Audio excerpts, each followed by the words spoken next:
ప్రపంచాన్ని మరోసారి భయపెడుతున్న పేరు సూపర్ ఎల్నినో. 150 ఏళ్ల క్రితం కోట్లాది మంది ప్రాణాలు తీసిన వాతావరణ విపత్తు లాంటి పరిస్థితులు మళ్లీ వస్తాయా? ఇప్పుడు ప్రపంచవ్యాప్తంగా శాస్త్రవేత్తలు ఇదే అంశంపై హెచ్చరికలు జారీ చేస్తున్నారు.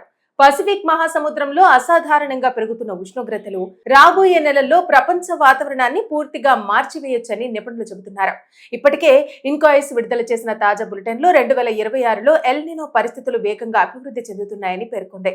మే నుండి డిసెంబర్ వరకు ఎల్నినో ప్రభావం కొనసాగుతుందని అంచనా వేసింది. అసలు ఎల్నినో అంటే ఏమిటి? సాధారణంగా పసిఫిక్ మహాసముద్రంలో గాలి ప్రవాహాలు ఒక నిర్దిష్ట దిశలో కదులుతూ ఉంటాయి. కానీ కొన్ని సంవత్సరాలకు ఒకసారి ఈ గాలుల దిశ బలహీనపడటంతో సముద్ర ఉపరితల నీరు అసాధారణంగా వేడెక్కుతుంది. దీనినే ఎల్నినో అంటారు. ఈ మార్పు ప్రపంచవ్యాప్తంగా వర్షపాతం, తుఫానులు, ఉష్ణోగ్రతలపై తీవ్ర ప్రభావం చూపుతుంది. అయితే ఇప్పుడు పరిస్థితి ఎందుకు ఆందోళన కలిగిస్తోంది అంటే, అమెరికా, యూరప్ వాతావరణ మోడళ్లు 2026లో సూపర్ ఎల్నినో ఏర్పడే అవకాశాలున్నాయని హెచ్చరిస్తున్నాయి. కొన్ని అంచనాల ప్రకారం పసిఫిక్ ఉష్ణోగ్రతలు సాధారణం కంటే 3 డిగ్రీల సెల్సియస్ వరకు పెరిగే అవకాశం ఉందట. ఇక ఇదే గనక జరిగితే 1877, 2015లో నమోదైన భయంకర ఎల్నినో స్థాయికి చేరొచ్చని నిపుణులు చెబుతున్నారు. 1877లో వచ్చిన ఎల్నినో ప్రపంచ చరిత్రలోనే అత్యంత ప్రమాదకర వాతావరణ ఘటనల్లో ఒకటిగా గుర్తింపు పొందింది.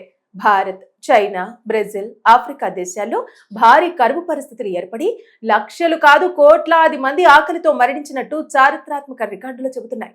ఆ సమయంలో సాగునీటి సదుపాయాలు, ముందస్తు హెచ్చరిక వ్యవస్థలు లేకపోవటం పరిస్థితిని మరింత విషమం చేసింది. ఇక 2015లో వచ్చిన సూపర్ ఎల్నినో కూడా ప్రపంచాన్ని తీవ్రంగా ప్రభావితం చేసింది.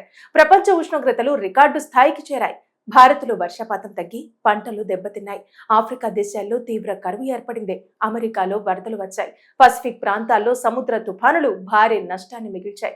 అయితే ఇప్పుడు భారత్కు ప్రధాన ఆందోళన ఏమిటంటే, ఈ ఏడాది నైరుతి రుతుపవనాలు బలహీనపడే అవకాశం ఉండటం. సాధారణంగా ఎల్నినో ప్రభావం ఉన్నప్పుడు భారత్లో వర్షపాతం తగ్గుతుంది. ముఖ్యంగా మహారాష్ట్ర, కర్ణాటక, తెలంగాణ, రాజస్థాన్ వంటి వర్షాధారిత వ్యవసాయ ప్రాంతాలు ఎక్కువగా ప్రభావితమవుతాయి.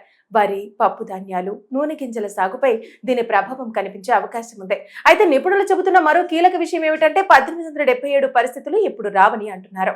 ఎందుకంటే ప్రస్తుతం భారత్లో భారీ సాగునీటి ప్రాజెక్టులు, రిజర్వాయర్లు, వాతావరణ అంచనా వ్యవస్థలు, కరువును తట్టుకునే విత్తనాలు అందుబాటులో ఉన్నాయి. అందువల్ల ఆకలి చావులు వచ్చే పరిస్థితి లేదని స్పష్టం చేస్తున్నారు.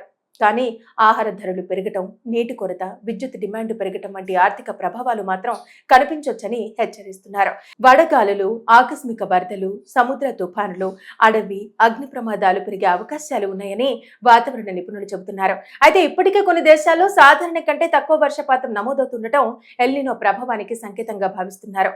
అయితే అందరూ గుర్తుంచుకోవాల్సిన విషయం ఒకటే, ఎల్నినో అనేది సహజ వాతావరణ చక్రం. కానీ ఇప్పుడు గ్లోబల్ వార్మింగ్ కారణంగా దాని ప్రభావం మరింత తీవ్రంగా కనిపించే అవకాశం ఉంది. అందుకే ప్రపంచ దేశాలు ఇప్పటికే అప్రమత్తమవుతున్నాయి. రాబోయే నెలల్లో వాతావరణ పరిస్థితులు ఎలా మారుతాయన్న దానిపై ఇప్పుడు ప్రపంచం మొత్తం దృష్టి పెట్టింది.